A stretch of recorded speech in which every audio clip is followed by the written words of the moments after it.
اب میرے بھائیوں دل تھام کے آج میں نے کئی ایسی باتیں کرنی جو میں نے ابھی تک کبھی بھی نہیں کی, کسی ویڈیو میں بھی نہیں کی, اور ایون اپنی نجی محفلوں میں بھی نہیں. کچھ باتیں ایسی بھی ہیں کیونکہ ظاہر ہے کہ اب محرم کا مہینہ ہے تو میں اس کو کھول کے پھر ذرا چیزوں کو بیان کر دوں. تو یہ 8 طریق میں 1 بائی 1 ڈسکس کروں گا. پہلے 2-3 ذرا ڈیٹیل سے ہیں, پھر ساتھ انشاءاللہ باقی وہی الفاظ ریپیٹ ہوں گے. غدیر خم کی حدیث کا پہلا طریق صحیح مسلم میں انٹرنیشنل نمبر کے مطابق 4 طرق ہیں اس کے, 6225 سے لے کر 6228 تک سیدنا علی کے فضائل والے چیپٹر میں. اس کا جو پہلا طریق ہے, طرق کہتے ہیں جمع کو, طریق کہتے ہیں ایک, یعنی جو روایت کی سند چل رہی ہوتی ہے اس کو ہم کہتے ہیں اس طریقے سے آئی ہے, اس وے سے آئی ہے, اس چین سے آئی ہے. پہلی چین صحیح مسلم 6225 سیدنا زید ابن ارقم سے, جو سابقون الاولون تھے, انہی کا وہ دار ارقم تھا جس میں نبی صلی اللہ علیہ وسلم دعوت حق بیان کیا کرتے تھے. ظاہر کعبۃ اللہ میں تو وہ لوگ نہیں جانے دیتے تھے جس طرح ہمیں آج علماء مسجدوں میں نہیں گھسنے دیتے, تو ہم نے بھی یہ دار ارقم سجایا ہوا ایک. تو زید ابن ارقم رضی اللہ تعالی عنہ علیہ السلام روایت کرتے ہیں, ان کے پاس کچھ تابعین آئے, صحیح مسلم 6225. انہوں نے کہا زید آپ کتنے خوش نصیب ہیں, شروع میں آپ نے اسلام قبول کر لیا, نبی صلی اللہ علیہ وسلم کے ساتھ آپ نے نمازیں پڑھی, آپ کے ساتھ جہاد کیا, آپ صلی اللہ علیہ وسلم سے ڈائریکٹ حدیثیں سنی, آپ کی صحبت کی, آپ تو بہت خوش نصیب ہیں. ہم آپ کے پاس صرف اس لیے آئے ہیں کہ آپ ہمیں کوئی ایسی بات سنائیں جو خود آپ صلی اللہ علیہ وسلم سے آپ نے سنی ہو. تو زید ابن ارقم نے کہا کہ میں بہت بوڑھا ہو چکا ہوں, ساری باتیں تو مجھے یاد نہیں ہے, اس لیے میری معذرت قبول کرو. البتہ ایک کریٹیکل بات مجھے یاد ہے کہ آپ صلی اللہ علیہ وسلم جب حجۃ الوداع سے واپس آ رہے تھے اپنی وفات سے تقریباً 3 مہینے پہلے, تو مکے اور مدینے کے درمیان ایک خم نامی جگہ تھی, پانی کے لیے پڑاؤ کیا غدیر خم پہ.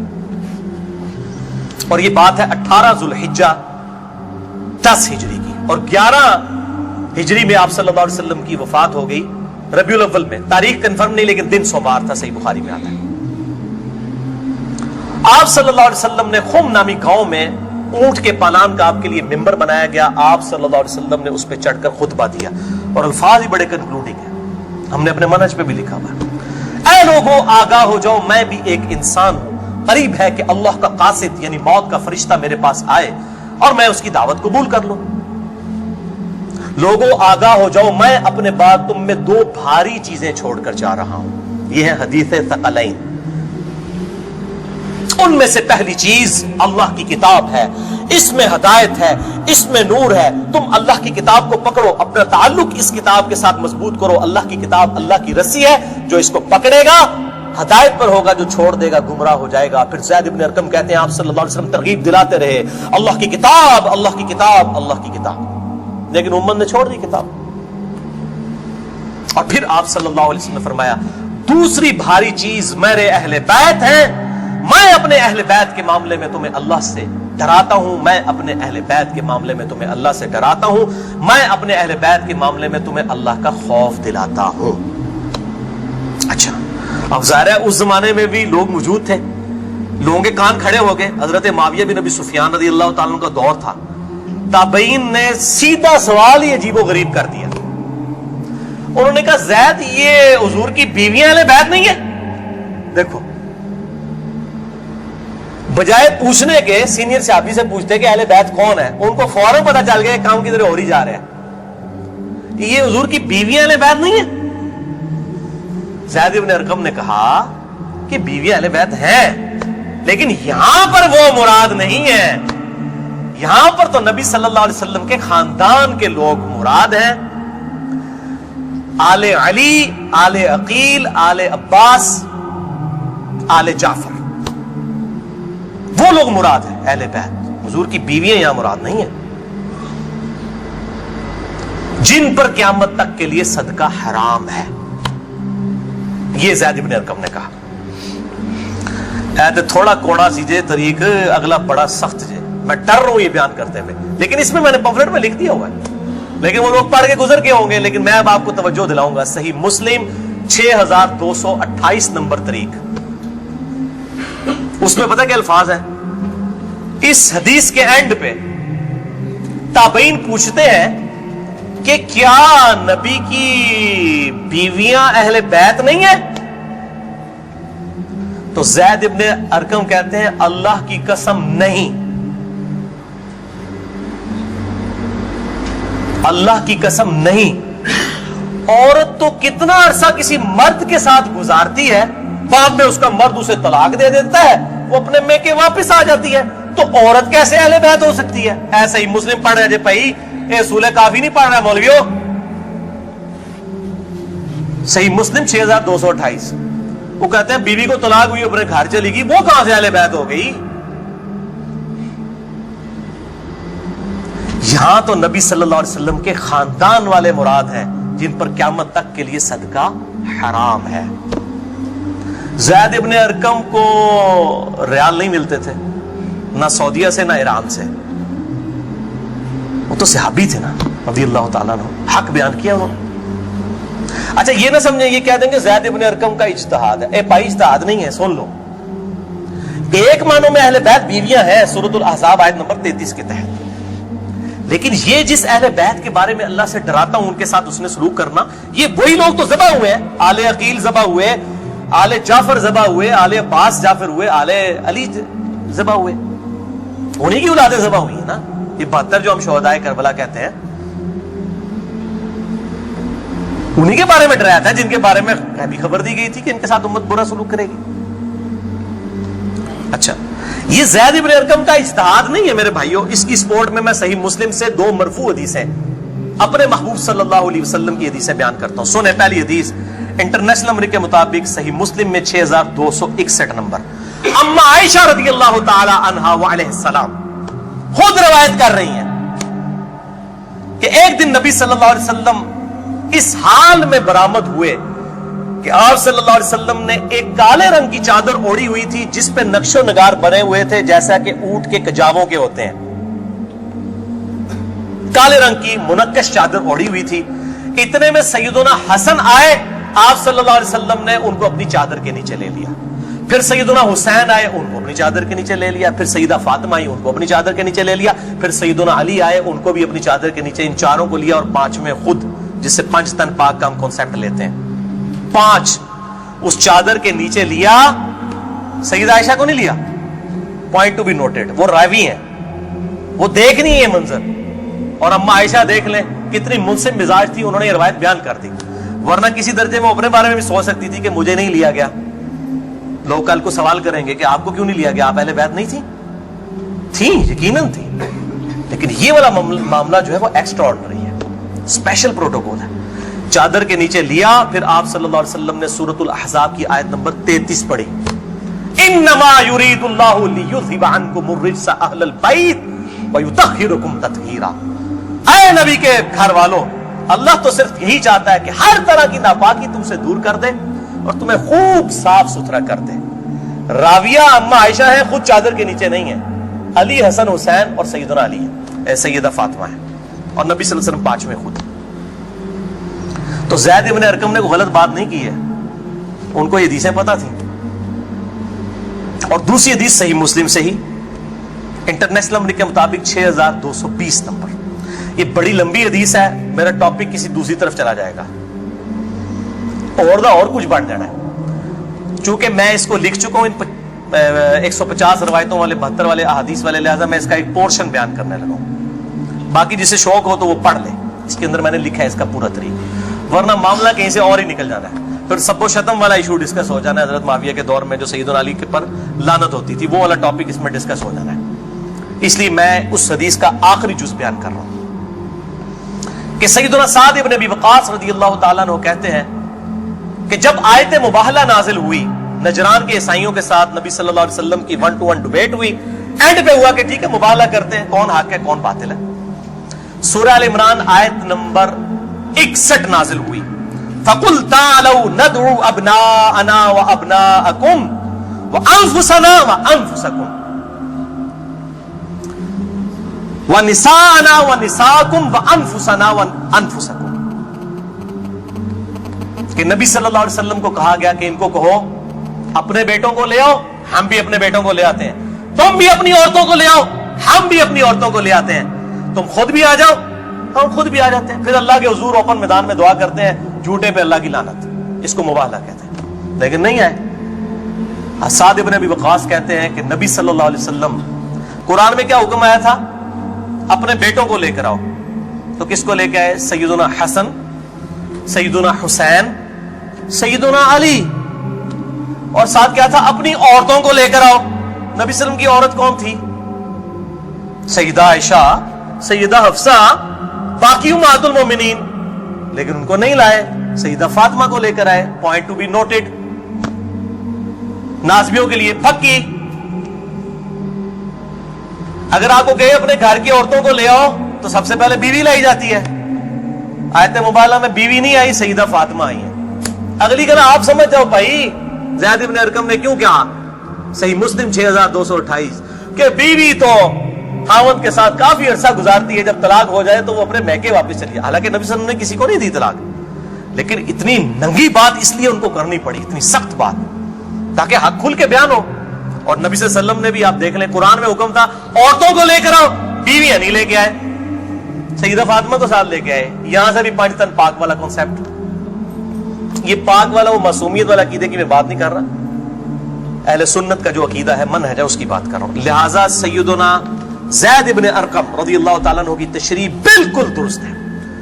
تیسرا طریق امام ابن ابی عاصم کی کتاب السنہ 1158 نمبر حدیث ہے، سیدنا علی رضی اللہ تعالیٰ عنہ خود راوی ہیں کہ غدیر خم پہ آپ صلی اللہ علیہ وسلم نے صحابہ کو جمع کر کے کہا کہ اے میرے صحابہ، کیا تم اللہ کو رب مانتے ہو، مجھے اپنا پیغمبر مانتے ہو؟ صاحب نے کہا بلا یا رسول اللہ کیوں نہیں۔ پھر کہا کیا تم اللہ اور اس کے رسول کو سب لوگوں سے بڑھ کر معبود سمجھتے ہو؟ انہوں نے کہا کیوں نہیں۔ پھر آپ صلی اللہ علیہ وآلہ وسلم نے فرمایا کہ پھر اگر تم مجھے اور اللہ کو محبوب رکھتے ہو، پھر فرمایا من کنت مولاہ فہذا علی مولاہ، پھر جس کا مولا میں اس کا مولا علی، جگری یار۔ مولا کا مطلب جگری یار، جسے سورہ التحریم کی آیت نمبر 4 میں آیا ان اللہ ہوا مولاہ وجبریل وصالح المؤمنین، اللہ کے نبی کا مولا ہے جبریل، فرشتے اور تمام صالح مومنین مولا ہے۔ نبی صلی اللہ علیہ وسلم ان کے مولا ہے، وہ ان کے دلی محبوب ہے۔ ہم اپنے مولویوں کو بھی مولانا کہہ رہے ہوتے ہیں نا، دلی محبوب مشکل کچھ آگے مانا نہیں ہوتا، دلی محبوب، جگری یار، بیسٹ فرینڈ۔ چوتھا طریق سنن نسائی الکبریٰ میں انٹرنیشنل نمبر کے مطابق 8478، سیدنا ابو طفیل عامر بن واصلہ رضی اللہ تعالیٰ عنہ، یہ وہ صحابی ہیں جو سب سے آخر میں فوت ہوئے ہیں 110 ہجری میں، نبی صلی اللہ علیہ وسلم کی وفات کے بعد 100 سال تک زندہ رہے ہیں۔ یہ ابو طفیل عامر بن واصلہ جنگ جمل صفین نہروان میں سیدنا علی کے ساتھ رہے ہیں، کدھر 37 ہجری میں جا کے جنگ جمل صفین ہو رہی ہے اور کدھر 110 ہجری میں یہ فوت ہوئے ہیں، اور ان کی حدیثیں نبی صلی اللہ علیہ وسلم سے بھی روایت ہیں اور سیدنا علی سے بھی انہوں نے کئی حدیثیں روایت کی ہیں۔ وہ کہتے ہیں کہ کھلے میدان میں سیدنا علی رضی اللہ تعالیٰ عنہ نے، یہ صفین کا ہی موقع تھا، پبلک کو جمع کیا، اپنے ماننے والوں کو جو ساتھ تھے، شیعان علی، شیعہ کا مطلب ہے گروہ کے بندے، تو پھر ان سے وہ حدیث بیان کی کہ ذرا مجھے بتاؤ نا کہ تم لوگوں نے نبی صلی اللہ علیہ وسلم سے یہ حدیث سنی تھی، کہ کئی لوگ گواہی کے لیے کھڑے ہو گئے۔ پھر وہ پوری حدیث بیان کی جو آپ صلی اللہ علیہ وسلم فرمایا النبی اولا بالمؤمنین من انفسہم، نبی صلی اللہ علیہ وسلم مومنین کی جانوں پر ان کی جانوں سے بڑھ کر حق رکھتے ہیں، اور نبی کی بیویاں امت کی مائیں ہیں۔ اس آیت کے تحت اے صحابہ اکرام، اے میرے امتیوں، کیا تم مجھے سب سے بڑھ کر محبوب رکھتے ہو؟ سب نے کہا بلا یا رسول اللہ۔ پھر آپ صلی اللہ علیہ وسلم نے مولا علی کا ہاتھ پکڑا، یوں بلند کیا صحابہ میں اور کہا من کنت مولاہ فہذا علی مولاہ، پھر جس کا جگری یار میں اس کا جگری یار علی بھی ہونا چاہیے، ہاتھ پکڑ کر۔ اچھا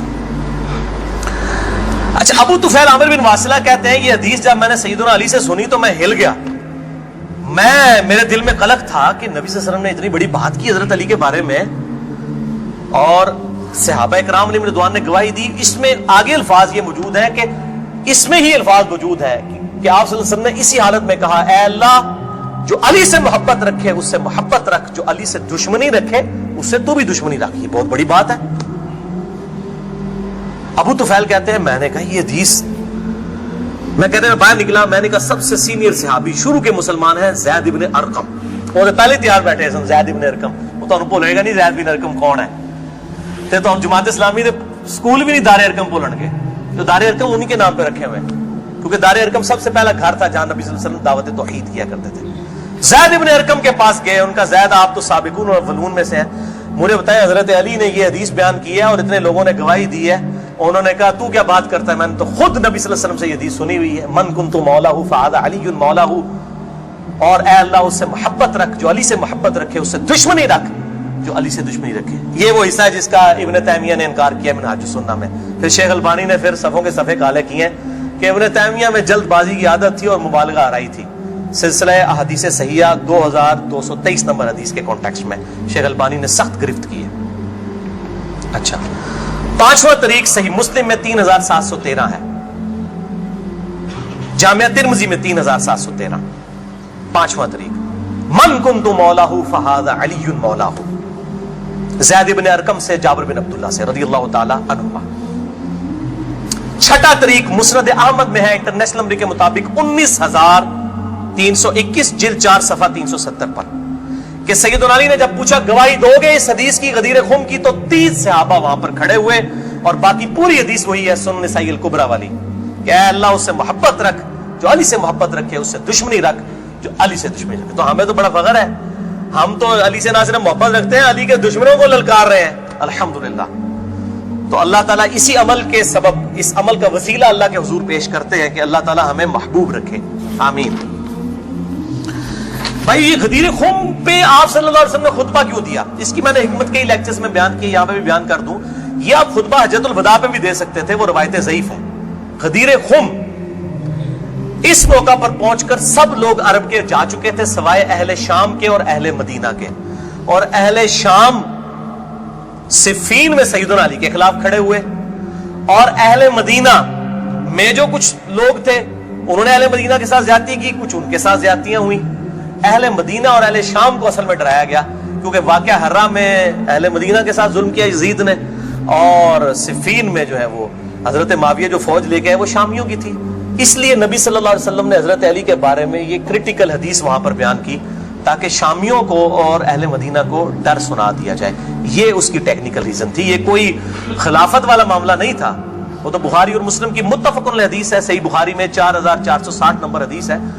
سیدنا طلحہ نے جب پوچھا عبداللہ ابن ابی اوفا سے کہ بتائیے کیا نبی صلی اللہ علیہ وسلم نے اپنا وصی کسی کو بنایا, انہوں نے کہا کسی کو نہیں بنایا, آپ نے ہمیں قرآن پر چلے رہنے کی وصیت کی تھی. یہ جو وصی رسول والا ایشو ہے یہ اجماع صحابہ ہے, میں نے پورا لیکچر ریکارڈ کروا دیا ہے, مسئلہ نمبر 55B, وصی رسول کون ہے اور حدیث قرطاس کا تحقیقی جائزہ. وصی رسول نہ سیدنا ابو بکر ہے نہ سیدنا علی ہے, بلکہ قرآن حکیم ہے. سیدنا ابو بکر کی جو خلافت اسٹیبلش ہوئی وہ اجماع صحابہ تھا رضی اللہ عنہم اجمعین وعلیہم السلام. یہ سارے طریق میں جتنے بیان کر رہا ہوں نا یہ آپ کو مل جائیں گے سلسلہ احادیث صحیحہ میں 1750 نمبر شیخ البانی کے اور 2223 میں. سیکنڈ لاسٹ ترک 7واں المستدرک للحاکم میں انٹرنیشنل نمبر کے مطابق 4711 زید ابن ارقم سے. یہ بڑے خطرناک الفاظ ہیں. زید ابن ارقم, ڈر جاؤ زید ابن ارقم کرو, جیڑی روایتیں انہوں نے بیان کی تھی. زید ابن ارقم کہتے ہیں کہ نبی صلی اللہ علیہ وسلم نے فرمایا تھا غدیر خم پر کہ میں اپنے بعد 2 بھاری چیزیں چھوڑ کر جا رہا ہوں, قرآن اور اہل بیت. یہ قیامت تک اکٹھے رہیں گے یہاں تک کہ حوض کوثر پہ آ کے مجھ سے ملاقات کریں گے, قرآن اور اہل بیت. یہ حوض کوثر پہ ملاقات کر کے کیا لینا ہے انہوں نے؟ بخاری اور مسلم کی حدیث ہے انصار تم پر ظلم ہوگا, صبر کرنا یہاں تک کہ حوض کوثر پہ مجھے آ کے ملنا. بخاری مسلم میں حدیث ہے انصار کی محبت ایمان کی علامت ہے. انصار پہ ہی تو ظلم کیا گیا. واقعہ حرہ کیوں ہوا تھا؟ قتل حسین کے بعد انصار کی اولاد نے بیعت یزید کی توڑ دی تھی, اسی کی وجہ سے اس کو غصہ آیا, کہا انصار صبر کر رہا یہاں تک کہ مجھے حوض کوثر پہ کیا مٹھائی کھلائی جائے گی؟ نہیں. بخاری اور مسلم کی متفق علیہ حدیث ہے میرے حوض کوثر پہ کچھ لوگ آئیں گے اور میں کہوں گا اصحابی اصحابی, یہ تو میرے صحابہ ہیں. ایک روایت میں اسیحابی اسیحابی, تو میرے ساتھی ہیں میرے صحابی ہیں. یہ کیا کرتے ہیں جس طریق میں آتا ہے نا امتی امتی, وہ نکال کے تو بریلوی دو بندیوں کے اوپر لگانا شروع کر دیتے ہیں,